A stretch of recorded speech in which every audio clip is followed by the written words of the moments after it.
Il traverse tout le pays pour une interview. Je n'en suis pas à mon premier interview. C'est l'interview du jour.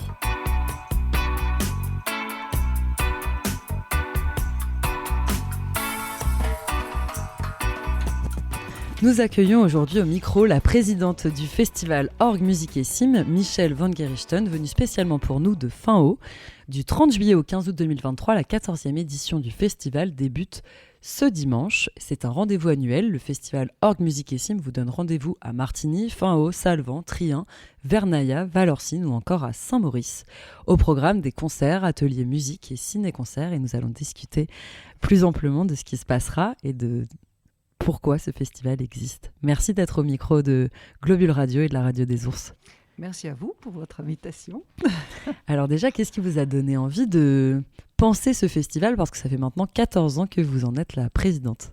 Donc c'est un festival qui a évolué énormément depuis ses débuts à partir de l'orgue de Fain-Haut qui était en 2010 étalé sur le plancher du chœur et on appelle ça un relevage. Bon, et c'était tellement ça a fait chez moi une forme d'écho avec mon grand-père qui était organiste, chef de chœur, directeur d'école et qui a fui sous les bombes en 1939 d'un petit village de la Moselle. Bref, c'était comme un écho. On a parfois dans la tête des échos, vous savez, quelque chose qui fait des flashbacks, on dit aujourd'hui de façon moderne. Bref, c'est comme ça que j'ai proposé à l'époque au curé de Jean-Pierre Lyoda de Fain-Haut d'inaugurer cet orgue qui était restauré. Et puis je peux dire que 14 ans plus tard, nous sommes face à une dimension semblable puisque l'orgue de Valorcine, de ce village, a été restauré. Il a une histoire remarquable avec des tuyaux en mélèze qui ont été fabriqués au siècle dernier par Camille Ancet, menuisier du village. Et ces tuyaux ont maintenant été remplacés, il a été rénové, c'est tout récent, et il a dans cette nouvelle église, et certains tuyaux ont été remplacés par des tuyaux en étain, par David Bradesi, c'est le nom de ce facteur d'orgue. Et j'avoue que je suis assez admirative du travail merveilleux qui a été fait par l'association Valorsna pour restaurer cette église. Et puis maintenant, cet orgue qui est tout petit. Et nous avons décidé, dans le cadre du festival Orgue Musique et Sim, cette année, de vraiment lui faire débuter une activité, en tout cas un concert qui aura lieu le 3 août dans l'église de Valorcine avec Thomas Kintz, qui est l'organiste titulaire des grandes orgues de l'abbaye de Saint-Maurice, et puis la mezzo-soprano Isabelle Meiser.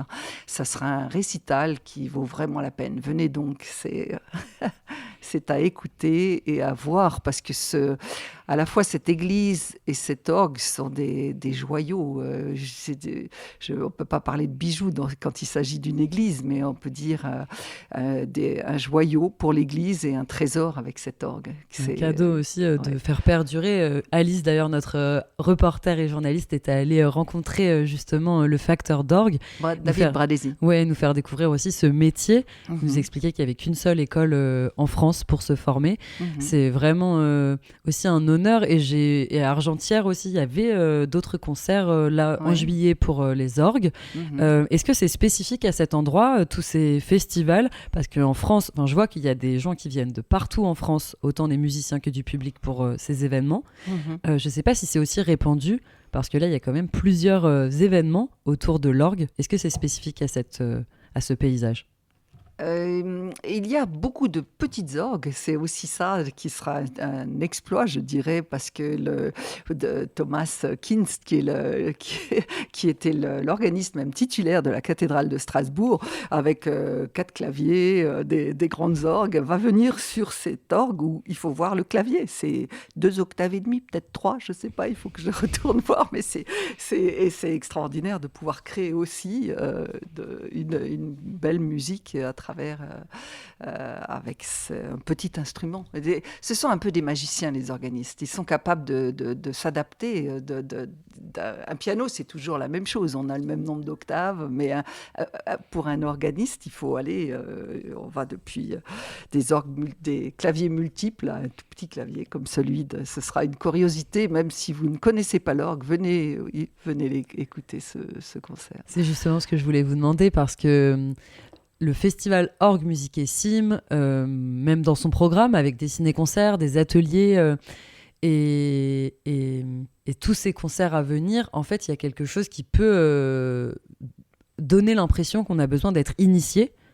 Alors qu'à la fois dans le programme, on voit qu'il y a plein de choses qui sont ouvertes même aux enfants.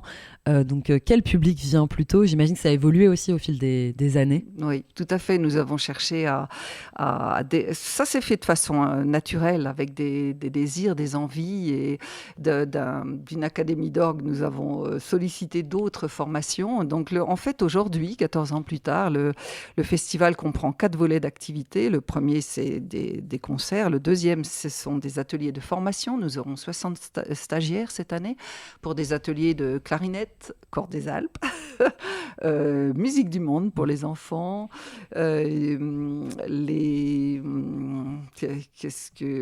comédie musicale à fin haut, yodel, et j'en oublie un. Il y en a 7 en tout. Il y en a 7, ouais. Orgue et... Très chargé.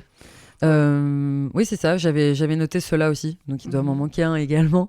Mais même pour le corps des Alpes, par exemple, ou la clarinette, après, j'ai regardé les ateliers, ça demande d'avoir, pour certains, quand même, une petite expérience en pratique musicale pour les enfants, mais je crois qu'à la fin de la plupart des ateliers, il y a un concert. Oui. Tout à fait. Il y a un concert de clôture de l'atelier qui est selon les niveaux, je dirais.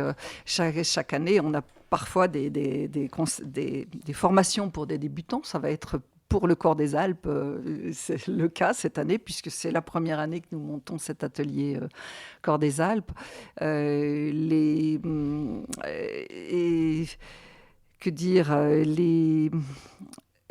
Comment vous choisissez vos intervenants ? Là, c'est vraiment le travail de Léonard Muller qui est directeur musical et qui a différentes relations. C'est aussi, oui, c'est une question de réseau de toute façon, mais c'est aussi des intervenants qui ont la passion de vouloir faire passer l'apprentissage d'un instrument. Et il y a tous les niveaux. Par exemple, j'ai pas cité tout à l'heure, c'était le 7e qui me manquait, c'est l'ensemble Chordissime, qui est cet orchestre de Paris, en résidence d'été à Valorcine. Ce sont des semi-professionnels, des gens qui ont tous un diplôme de fin d'études de conservatoire et qui ont fait le choix d'avoir en parallèle une profession, mais ils sont totalement passionnés de musique et ils ont un niveau absolument excellent. Et donc on a tous les niveaux de formation et ça c'est intéressant. Depuis les musiques du monde avec des petits-enfants à qui on demande d'avoir 2 ans ou 3 ans d'instrument. Mais c'est intéressant de croiser aussi autant des amateurs que justement des professionnels. Tout à fait. Ça crée aussi des rencontres et en termes de création. Des joyaux, je pense. Tout à fait. Et justement, parmi ces créations, nous avons eu envie d'aller vers d'autres arts et d'associer l'image et le son. Et ça, c'est une démarche très intéressante que vous connaissez en tant que professionnel. En prenant des vieux films qui ont été créés il y a 100 ans, ces films sont muets. On voit les images, mais le développement est très lent. Et on s'étonne au début des premières images, mais après on se lasse parce que le rythme n'est pas celui auquel on s'est habitué au XXIe siècle. Et en ajoutant une musique du XXIe siècle sur ces images, on rentre dans ce processus où l'image amplifie le son et le son renforce le contenu d'image et l'attention. Et je pense que c'est prouvé cérébralement, il y a quelque chose qui se passe entre l'image et le son dans nos cerveaux qui font qu'on peut faire une création extraordinaire à partir tout à fait nouvelle, au point que cette année, le 9 septembre à Martigny, nous participerons aux Journées européennes du patrimoine. Avec ciel, rock et glace. Voilà, c'est ça. De 1965. Il est 10h49 sur la radio des ours et notre invitée du jour, c'est la présidente du festival Org Music et Sim, Michèle Van Gerichten, qui nous a fait le plaisir d'être là aujourd'hui. Nous allons poursuivre l'interview. On parlait juste avant la pause musicale de ces ciné-concerts. C'est une nouveauté cette année. Il y a 3 films qui sont proposés, donc avec des musiciens, des films muets. Et ces films, il faut savoir qu'ils viennent de la médiathèque de Martigny. Donc aussi la question des archives locales. Je me demandais comment vous aviez sélectionné ces films. Est-ce que c'est vous qui avez choisi les films et puis vous avez réfléchi à un musicien dessus, ou plutôt vous avez dit à des musiciens on veut faire des ciné-concerts et puis ils sont allés chercher eux-mêmes un film qui leur plaisait? Alors, c'est vraiment parti d'un lien avec la médiathèque. Simplement, un jour, j'ai écrit à la directrice de la médiathèque en lui disant « Comment peut-on faire avec des films anciens ?» J'ai vu moi-même un vieux film de la vallée du Trien et ça me semble un peu plat aujourd'hui. Qu'est-ce que vous pensez de l'idée d'ajouter une musique sur ce film? Alors, Banco, elle était tout à fait enthousiaste. Elle a mis à disposition un technicien qui pouvait nous permettre de faire le mixage après, une fois que nous avions créé la sonorisation, et nous avons cherché un musicien qui pourrait être en lien avec ces images. Et puis ça, c'était le tout premier film qui a été sonorisé. Vous pouvez aller aujourd'hui vous cliquez médiathèque Martigny film sonorisé et vous tombez sur ces films que nous avons réalisés depuis maintenant 4 ans et il y en a, et l'un d'entre eux, le film Ciel, roc et glace, c'est la directrice de la médiathèque qui avait repéré, enfin la directrice, c'est la personne en charge des archives audiovisuelles de la médiathèque qui travaille vraiment en lien avec nous et qui m'a conseillé ce film sur le glacier du Trien et là, j'ai connu en parallèle, rencontré un pianiste qui est extraordinaire, qui s'est créé des interprétations en live. Et on est parti sur ce pari de passer des images. Et le pianiste est en live et improvise sur les images qu'il voit devant lui. C'est lui-même un alpiniste et c'était un challenge, mais c'est magnifique.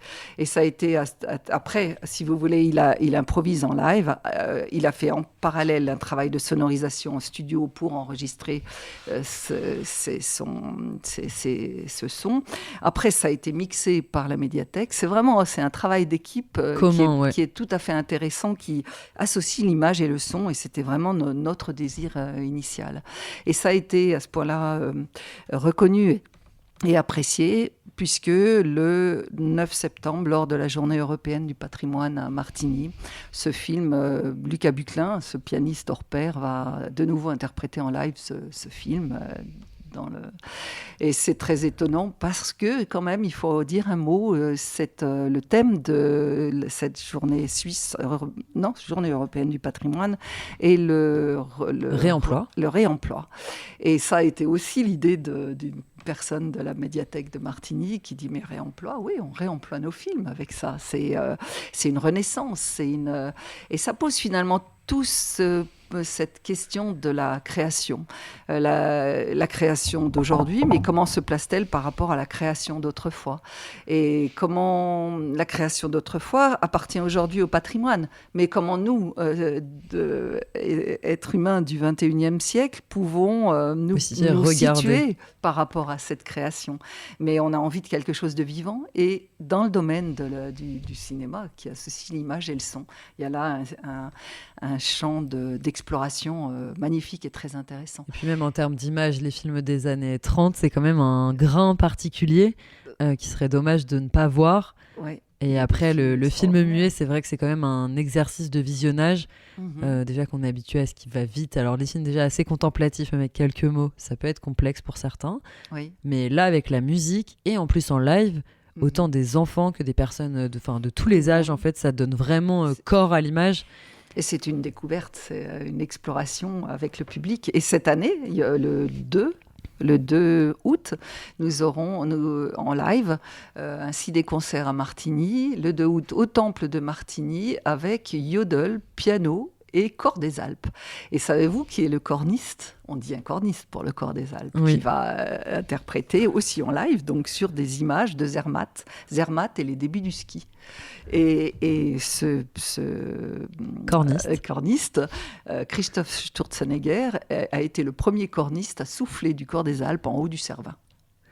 Et on va passer aussi des images de cet exploit, ou je ne sais pas si on peut parler d'exploit, c'est plus ce moyen d'expression de quelqu'un, d'un musicien hors pair et qui est monté en haut du Cervin et pourrait s'exprimer encore une fois. C'est ça qui est aussi intéressant dans cette vallée, c'est que déjà, de par le paysage, le lieu, les gens ont souvent plusieurs métiers. Oui, tout à fait. Et je crois que les gens, quand ils parviennent à les faire se croiser dans un moment même, Oui. c'est assez majestueux finalement. Tout à fait. Et c'est ce que nous allons faire aussi pour l'ouverture l'ouverture publique du festival, qui aura lieu ce dimanche 30 juillet, à 17h.